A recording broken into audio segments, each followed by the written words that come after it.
Hi OUYA folks, this is Tim Grotman. I wanted to show you the evaluation of Scene Explorer. So you've downloaded the Scene Explorer eval, and all you need, I've set up a couple different projects here to show you. I'll just blank them out. Here we go. Alright, so 2 empty scenes, and I'm going to just double click on the eval package and it'll import. Okay.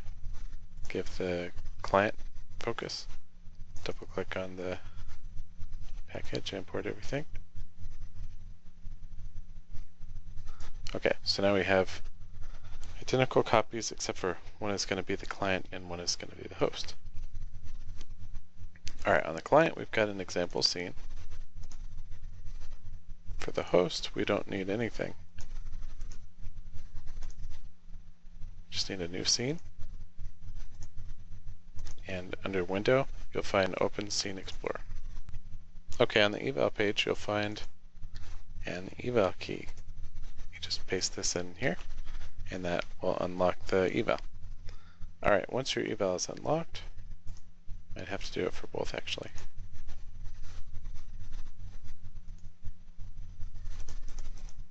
Okay, so now both evals are unlocked.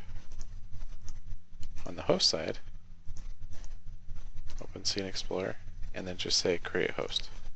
And that'll start it from listening. I've got the OUYA connected over the network here, so I'll put that to sleep.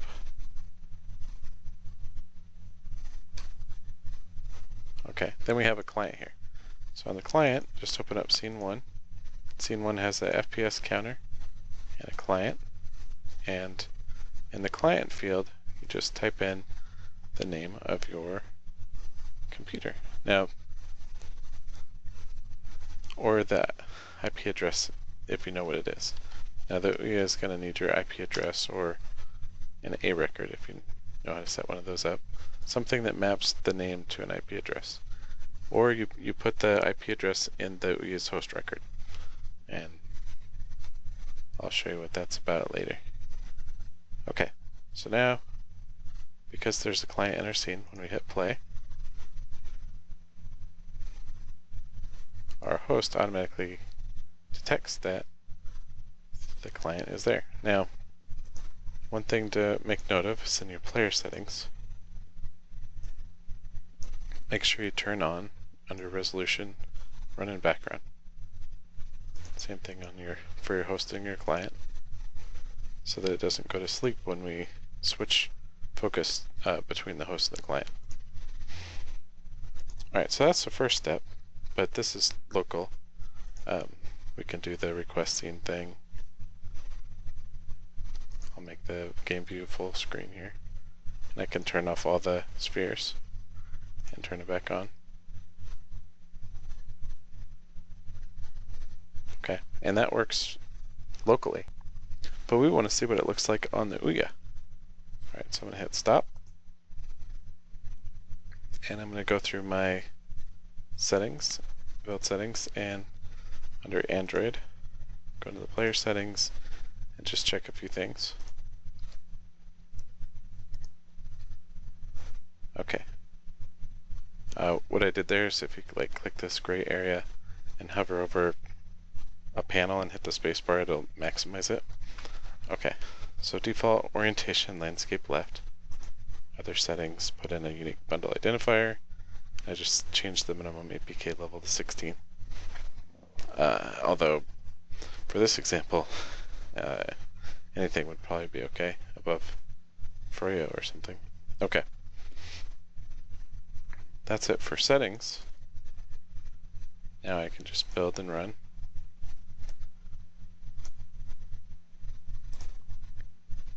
Okay. This will be our client test. So I'm just going to build and run this APK.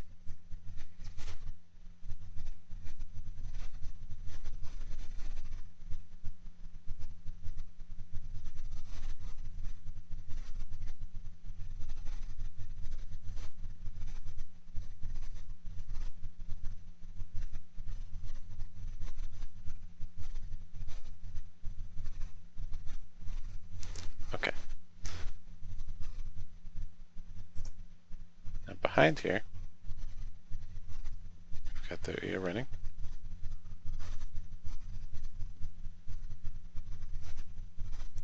And on the host,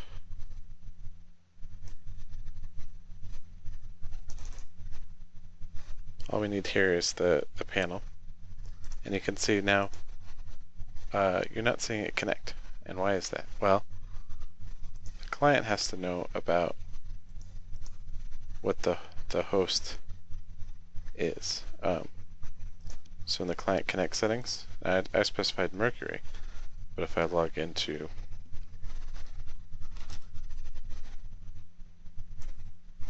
the OUYA,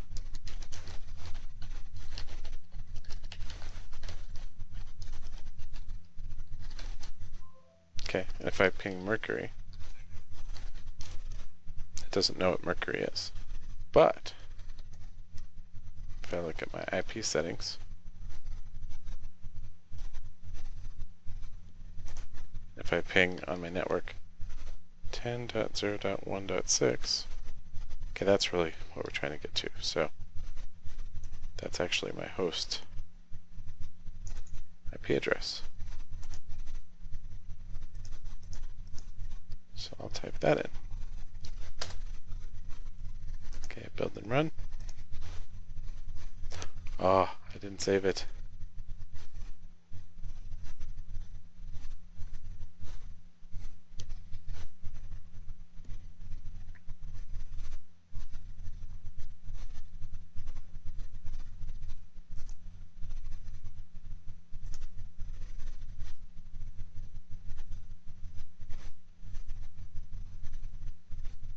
Oh, that was good enough. So it must have auto-saved it, which is cool. I'm just going to save my scene anyways. Alright, so now you can see it's connecting to my host computer by IP address because it shows up over here.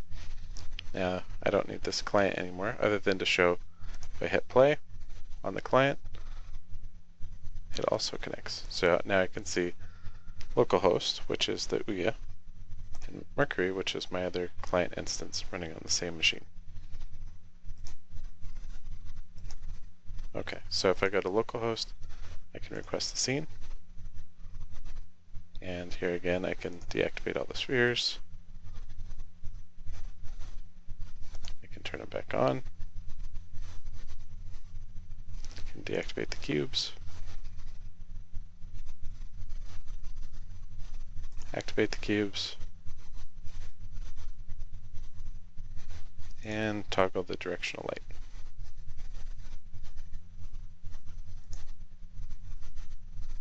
And then there's also a search feature, so I can search for a specific thing in my scene.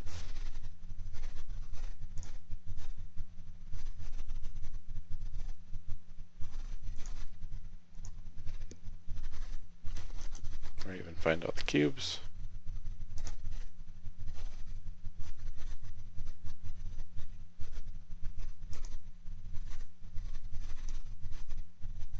I can even deactivate just select groups.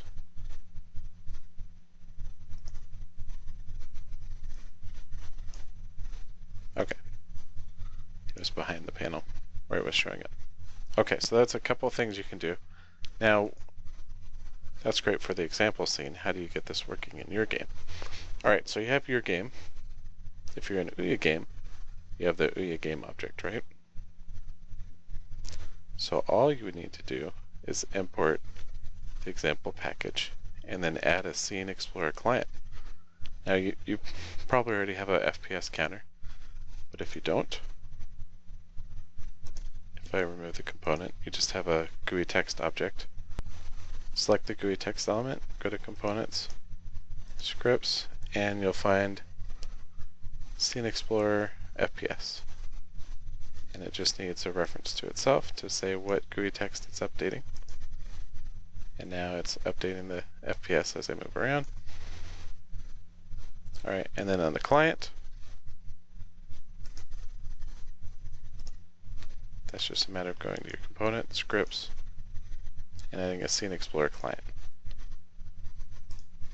And I had typed in the IP address for the client for the OUYA to connect back to. Now you can use the OUYA, you can use an iPad, whatever you've got. This will remotely let you explore your scene, and make sure you save your changes, and build and run. And then you can debug your game, check performance as you turn things on and off. That's Scene Explorer, and try out the eval, see if you like it. Alright, thanks for watching.